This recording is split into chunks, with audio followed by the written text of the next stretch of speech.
দারুণ সাড়া পাওয়া দক্ষিণী ব্লকবাস্টার লাকি ভাস্কর এবার ফিরে আসছে দ্বিতীয় কিস্তি নিয়ে।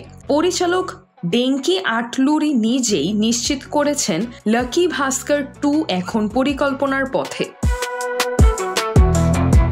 সম্প্রতি হায়দ্রাবাদে নিজের নতুন সিনেমার শুটিংয়ে ব্যস্ত পরিচালক আটলুরি। সেই সিনেমার প্রসঙ্গে কথা বলতেই হঠাৎ উঠে আসে লাকি ভাস্কর এর সিকুয়েল নিয়ে প্রশ্ন। তিনি বলেন, হ্যাঁ, দ্বিতীয় কিস্তির কাজ আমরা ধরেছি। দর্শকদের ভালোবাসাই আমাদের নতুন গল্প তৈরিতে অনুপ্রাণিত করেছে। তবে ঠিক কবে থেকে শুটিং শুরু হবে সেটা এখনই বলতে পারছি না। দুলকার সালমান, মীনাক্ষী চৌধুরী, রামকি ও সাই কুমার অভিনীত লাকি ভাস্কর প্রেক্ষাগৃহে মুক্তি পাওয়ার পরপরই দর্শক মনে জায়গা করে নেয়। এরপর সিনেমাটি যখন নেটফ্লিক্সে মুক্তি পায় তখনও এর জনপ্রিয়তা চূড়ায় ছিল।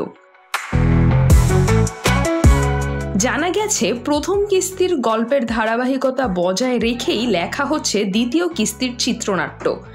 তবে এবার থাকছে নতুন টুইস্ট, অপ্রত্যাশিত মোড় এবং সেই সব প্রশ্নের উত্তর যেগুলো প্রথম সিনেমায় রেখে দেওয়া হয়েছিল। এখনো পর্যন্ত সিকুয়েলের অভিনেতা বা টেকনিক্যাল টিম সম্পর্কে আনুষ্ঠানিক ঘোষণা আসেনি।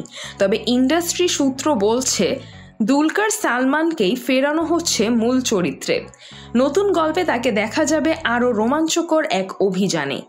লাকি ভাস্কর এর মূল আকর্ষণ ছিল একজন সাধারণ ব্যাংক কর্মীর হঠাৎ ভাগ্য পরিবর্তনের গল্প। সেই বাস্তবধর্মী থ্রিলার ও রোমাঞ্চের মিশ্রণে ভরপুর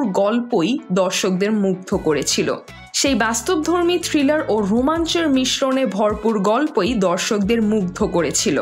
এখন সবার নজর দ্বিতীয় কিস্তিতে সেই ম্যাজিক আবার কতটা ধরে রাখতে পারে নির্মাতারা। প্রযোজনা সংস্থা জানিয়েছে সিকুয়েল নিয়ে বিস্তারিত ঘোষণা শিগগিরই আসছে।